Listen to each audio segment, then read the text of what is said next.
Urban जॾहिं सॼी south Asia खे फतेह पे कयो तॾहिं ॿिनि क़ौमुनि उन सां मुक़ाबिलो कयो। सॼी एशिया में ॿ क़ौमूं हुयूं जिन अरबन जो मुक़ाबिलो कयो ऐं आख़िर ताईं उन्हनि खे फातेह थियण में रुकावट विझंदा रहिया। हिकिड़ा तुर्क, ॿिया सिंधी। ऐं जॾहिं अरबी ज़बान जी गलगार थी सॼे बर सग़ीर ते ऐं सॼे एशिया ते ॿिनि ॿोलियुनि अरबी ज़बान जो मुक़ाबिलो कयो, हिकिड़ी फारसी, ॿी सिंधी।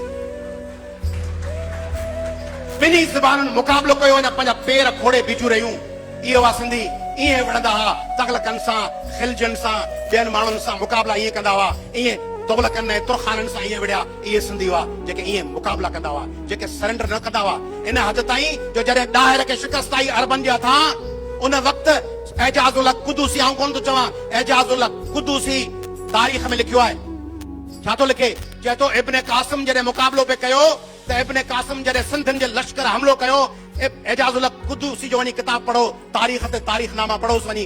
चए थो त इब्न क़ासिम जॾहिं सिंधियुनि जे लश्कर जो मुक़ाबिलो पे कयो ऐं हिक ॿिए मथां सिंधी अॻिते वधंदा आया, उन्हनि पंहिंजूं चेलियूं अजरकुनि जूं गंजियूं ॾेई हिक ॿिए सां ॿधी छॾियूं त को बि मैदान न छॾे वञे। ऐं जॾहिं हमलियावर थी लथा ऐं जॾहिं सिंधियुनि जो बादशाह दोशाखी तलवार खणी मैदान में लथो त इब्न क़ासिम कंफ्यूजन में ॿियनि खे चवणु शुरू कयो, मूंखे पाणी खारायो, मूंखे पाणी खारायो। त ॿिए सरदार चयुसि, पाणी खाराइबो कोन्हे, इब्न क़ासिम पाणी पीबो आहे, तूं हौसलो कर।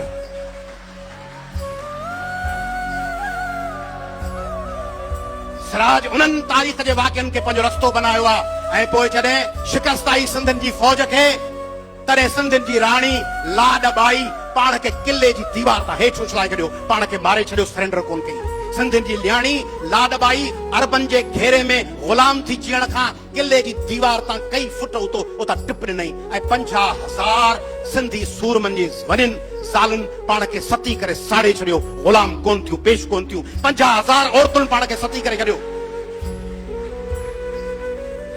जॾहिं सूमरनि जूं बाहूं अबड़नि जे हवाले थियूं, पनाह तौर ऐं खिलजी जो लश्कर आयो हो, तॾहिं अबड़े मुक़ाबिलो कयो। ऐं जॾहिं अबड़ो मुक़ाबिलो न करे सघियो आख़िर में हुननि जी ताक़त हुई, तॾहिं अबड़े सरदारनि ऐं साम बड़ियल सभिनी औरतुनि पंहिंजो पाण खे साड़े छॾियो ऐं पेश कोन कयो, पाण खे साड़े छॾियो।